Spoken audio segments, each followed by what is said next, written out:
ये सर मैं आज ज्वालापुर आया हूँ सर। पहले ज्वालापुर सर मैं जॉब के लिए आया था। ये सर मैं ड्राइवर की जॉब के लिए।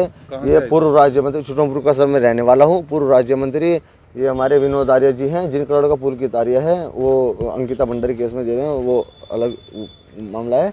भैया मेरा मामला जो है वो ये है कि ये उन्होंने मेरे साथ दुष्कर्म करने का प्रयास किया है।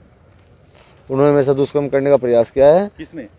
ये डॉक्टर विनोद आर्य, पूर्व राज्य मंत्री, ज्वालापुर आर्यनगर में रहते हैं।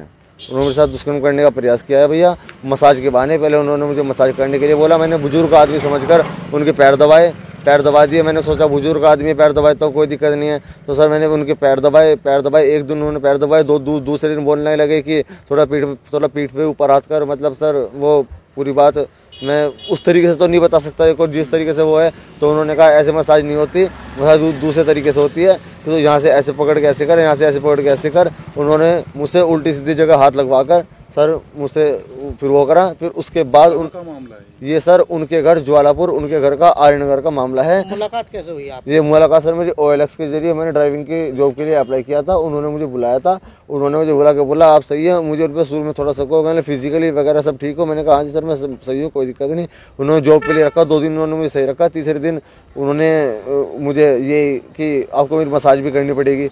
मुझे सर बुजुर्ग आदमी, हाँ वो तीसरे दिन से शुरू हुआ कि दिन क्या था, तारीख कौन सी तारीख से? तारीख से मैं सर उनके पास गया हूँ सर। मैं जॉब के लिए 12 तारीख को गया हूँ सर मैं उनके पास। तो, हाँ 12 को सही रहा, 13 को सही रहा, 14 को सही रहा सर।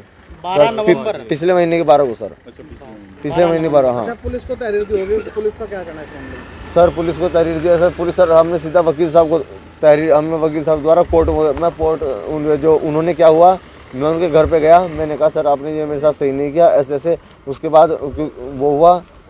उसके बाद तहरीर कहाँ पे दिया? हाँ ये हमारे ये वकील साहब है। वकील साहब ने बोल रहे हैं कि अभी तहरीर जो है यहाँ सीधा कोर्ट में दी है हमने। कोर्ट में? सीधा कोर्ट में, हाँ इस वाली कोर्ट में दी है। उसके बाद सीएम कोर्ट में ये हमारी एक्सेप्ट ली।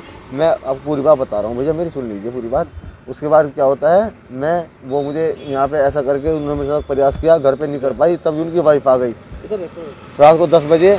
वो मेरे साथ बेड पे मुझे लेटाने की कोशिश की, तभी उनकी वाइफ आ गई। वो बोले क्या कर रहे हो यहाँ पे, क्यों वो कर रहे हो? कहने के पैर दबा रहा हूँ मैं उससे कमर दबा रहा हूँ अपनी, इसीलिए मैं इसको लेटा रहा हूँ। उनकी वाइफ ने देखा है सब कुछ? हाँ उनकी वाइफ ने देखा है सब कुछ। उन्होंने कहा कि रात को 11 बजे, तो 10 से 11 बजे के बीच में, 9-10-11 बजे, पक्का टाइम तो कोई याद नहीं है, 9-10-11 के बीच में था।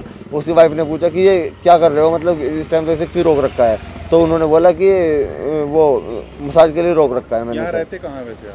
मैं भैया यहाँ पे मैं उनके घर पे कमरा दे रखा था उन्होंने नीचे रहने के लिए मुझे। मैं रहने वाला भी मैं छोटमलपुर जिला सहारनपुर का हूँ।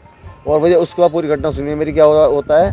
उसके बाद क्या हुआ, उन्होंने उस दिन वहाँ वे कर नहीं पाया, अपनी वाइफ की वजह से मेरे साथ कुछ दुष्कर्म नहीं कर पाए, ठीक है। उसके बाद मैंने वहाँ से भागने की कोशिश की, लेकिन मैं घर से मैं भागा नहीं। मैंने कहा कभी चोरी वगैरह सिरे लगा दे भैया देखो, इसलिए मैं उस डर से वहाँ से नहीं भागा। उसके बाद वो अपने लड़के से पौड़ी जेल में मिलने गए। पौड़ी जेल में अपने लड़के से मिलने गए। मैंने सोचा, उस दिन मैं रोने लगा